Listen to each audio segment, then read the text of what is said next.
E aí, beleza? Sou o Daniel da Vegan Lover e nesse canal eu te ensino a fazer um queijo vegetal mais saboroso.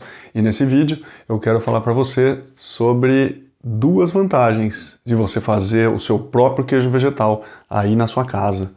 Só que eu não vou passar no chover no molhado aqui, dizendo que você vai ter ingredientes que são de qualidade e tal, que isso daí pode...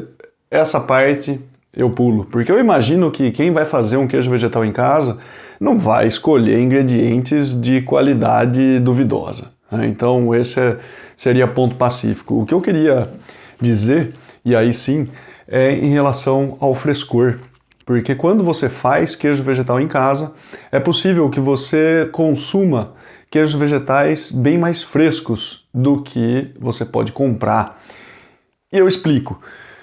Isso porque a frescura dele, ou o frescor, ele não está ligado com o prazo de validade, tá? Ou seja, os queijos vegetais eles têm um prazo de validade e aí eu começo a falar, né, trazer como exemplo até esses queijos vegetais que são fermentados até, né, que você pode consumir eles ou comprar em algumas lojas que tem um aspecto um pouco mais gourmet ou alguma coisa assim, né, lojas que vendem coisas mais orgânicas e tal, que vão ter esses queijos vegetais fermentados, né, e que normalmente eles são mais artesanais.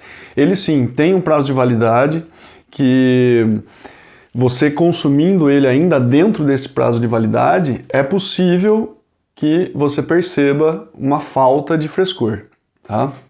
E isso porque, normalmente, esses queijos vegetais, eles são fermentados com probióticos caseiros, ou seja, com Rejuvelac ou com outros probióticos que estão sendo produzidos em casa mesmo.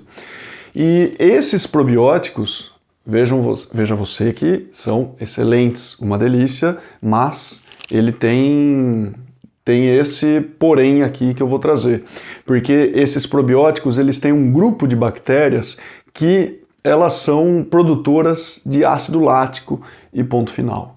Tá? E isso quer dizer o quê? Quer dizer que essas bactérias elas vão se desenvolver, vão consumir os açúcares que estão presentes nessa massa que foi produzida ali, né? E existe uma certa curva dentro desse frescor. Ou seja, vai ter um certo prazo ali, entre 30 e 45 dias mais ou menos, que esse queijo vegetal ele vai estar no seu auge. E depois ele começa já a entrar em declínio.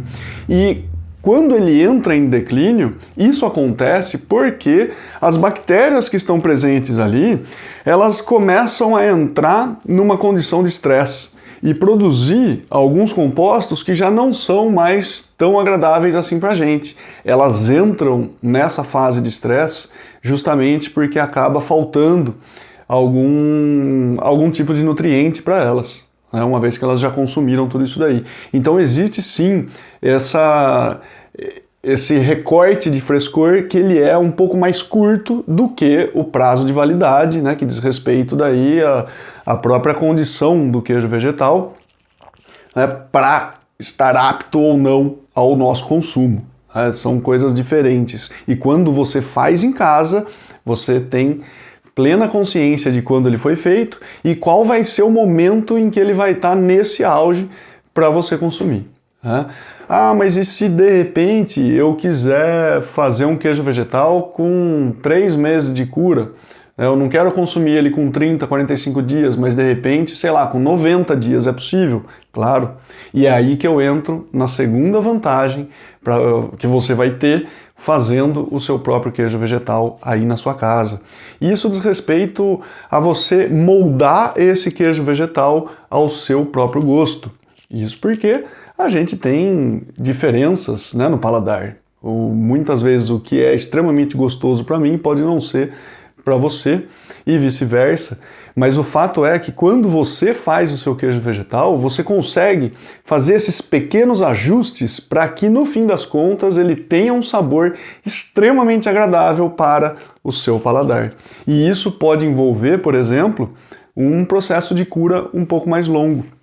Uma vez que você busca essa cura um pouco mais longa, é interessante que você tenha também algumas bactérias que trabalhem na parte da maturação, ou seja, são bactérias um pouco mais específicas e essas bactérias elas conseguem consumir o que foi produzido pelas bactérias que produzem o ácido lático e quando consomem isso, elas transformam em compostos de sabor. Ou seja, quando a gente faz isso e utiliza essas bactérias, a gente vai ter um queijo vegetal de uma complexidade um pouco maior.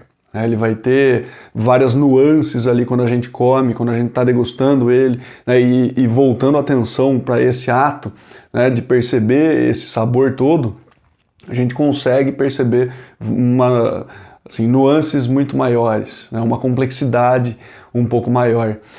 Só que essas bactérias, elas dificilmente vão estar presentes em quantidade adequada num probiótico que a gente faça em casa. E aí já vai ser interessante a gente buscar essas bactérias em lojas mais especializadas, né, que podem vender coisas de queijo pela internet mesmo. Você pode fazer uma busca dessa e encontrar esse tipo de bactéria. E depois, me diz aí nos comentários qual é o motivo que mais te atrai para fazer um queijo vegetal em casa.